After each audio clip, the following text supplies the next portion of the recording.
கர்த்தருடைய நல்ல நாமம் மகிமைப்படுவதாக.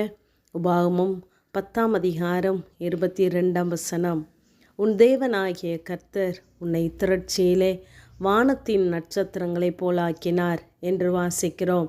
யாரை வானத்து நட்சத்திரங்களைப் போலாக்கினார் என்றால் 70 பேராய் எகிப்துக்கு போன யாக்கோபின் புத்திரரை இப்பொழுது அவர் வானத்து நட்சத்திரங்களைப் போல பெருக பண்ணியிருக்கிறார். கடற்கரை மணலத்தனையாய் பெருக பண்ணியிருக்கிறார். பூமியின் தூளத்தனையாய் பெருக பண்ணியிருக்கிறார். இவர்கள் கொஞ்சம் ஜனமாய் இருக்கும் பொழுதே தேவன் இவர்கள் மேலே அன்பு கூர்ந்து இவர்களை தெரிந்து கொண்டார் என்று உபாகமம் 7 அதிகாரம் 7 நாம் வாசிக்கிறோம். சகல ஜனங்களிலும் நீங்கள் திரட்சியான ஜனம் என்று கர்த்தர் உங்கள் பேரில் அன்பு வைத்து உங்களை தெரிந்து கொள்ளவில்லை, நீங்கள் சகல ஜனங்களிலும் கொஞ்சமாய் இருந்தீர்கள் என்று நாம் வாசிக்கிறோம். நம்முடைய வாழ்க்கையிலும் நாம் நிறைவாய் இருக்கும் பொழுது தேவன் நம்ம மேலே அன்பு கூர்ந்து நம்மை தெரிந்து கொள்ளவில்லை, அவருடைய திரட்சியான அன்பை நம்மிடத்தில் வெளிப்படுத்தவில்லை. நாம் எல்லாவற்றையும் இழந்து ஒன்றும் இல்லாதவர்களாக இயலாதவர்களாக நிற்கும் பொழுதே தேவன் நம்மை தேடி வந்து அவருடைய அன்பை நம்மிடத்திலே வெளிப்படுத்தினார்.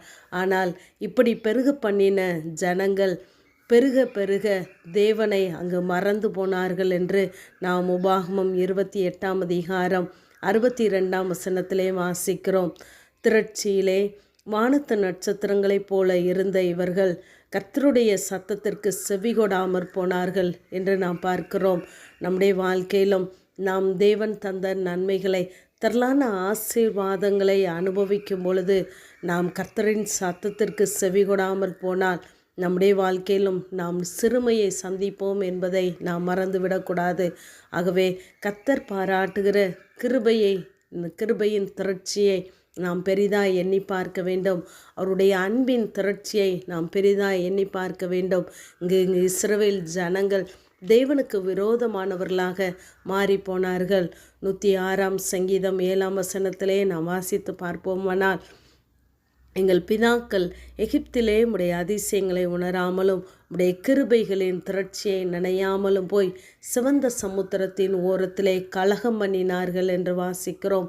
நாம் தொடர்ந்து வாசிப்போமானால், இவர்கள் தேவன் பாராட்டின கிருபையின் திரட்சியை நினையாதபடி சீக்கிரமாய் கர்த்தருடைய கிரியைகளை மறந்து போனார்களாம். தேவனை பரீட்சை பார்த்தார்கள் என்று வாசிக்கிறோம். விக்கிரகத்தை நமஸ்கரித்தார்களாம். தங்கள் இரட்சகரான தேவனை மறந்தார்கள் என்று தொடர்ந்து நாம் வாசித்து கொண்டே வரலாம். தேவன் அவர்களுக்கு பாராட்டின அந்த கிருபையின் திரட்சியை நினையாமற் போனார்கள் என்று வாசிக்கிறோம். இவர்களை தேவன் வானத்து நட்சத்திரங்களைப் போல பெருக பண்ணினார். வானங்கள் தேவனுடைய மகிமையை வெளிப்படுத்துகிறது. கர்த்தருடைய மகிமையை வெளிப்படுத்துவதற்காகவே இவர்களை தெரிந்து கொண்டார். ஆனால் இவர்கள் மறந்து போனார்கள். யோவான் 8 அதிகாரத்திலே அங்கு ஒரு பாவியான ஸ்திரீயை அங்கு ஜனங்கள் கொண்டு வருகிறார்கள். கொண்டு வந்தவர்கள் எல்லாரிடமும் அங்கு கல் இருக்கிறது. இயேசு அவர்களை பார்த்து சொல்கிறார், உங்களில் பாவம் இல்லாதவன் முதலாவது கல்லை வல்மேல் எறிய கடவன் என்று. ஆனால் சிறிது நேரம் கழித்து பார்த்தால் அங்கு ஒருவரும் இல்லை. இயேசு நிமிர்ந்து பார்த்து, ஒருவனும் உன்னை ஆக்கினைக்குள்ளாக தீர்க்கவில்லையா? நானும் தீர்க்கவில்லை, நீ போ, இனி பாவம் செய்யாதே என்று சொல்லி அனுப்பினார். இப்பொழுது எல்லார் கையிலும் இருந்த கல் கீழே விழுந்தது மாத்திரமல்ல, இவள் மேலே கர்த்தருடைய கிருபை விழுந்தது. நம்மேலே இப்படிப்பட்ட எத்தனையோ முறை கர்த்தருடைய கிருபை விழுந்திருக்கிறது. ஆகவே இந்த கிருபையின் திரட்சியை நாம் மறந்து போகாதபடி கர்த்தர் நம்மை வானத்து நட்சத்திரங்களைப் போல மகிமையாய் ஜொலிக்க பண்ணியிருக்கிறார்.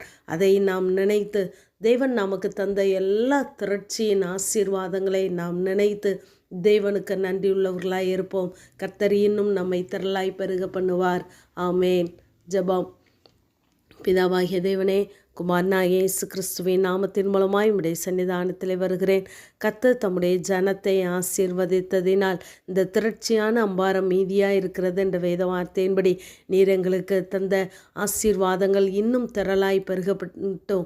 எங்களுடைய அம்பாரங்களிலே இன்னும் மீதியான துணிக்கைகள் உண்டாகட்டும்.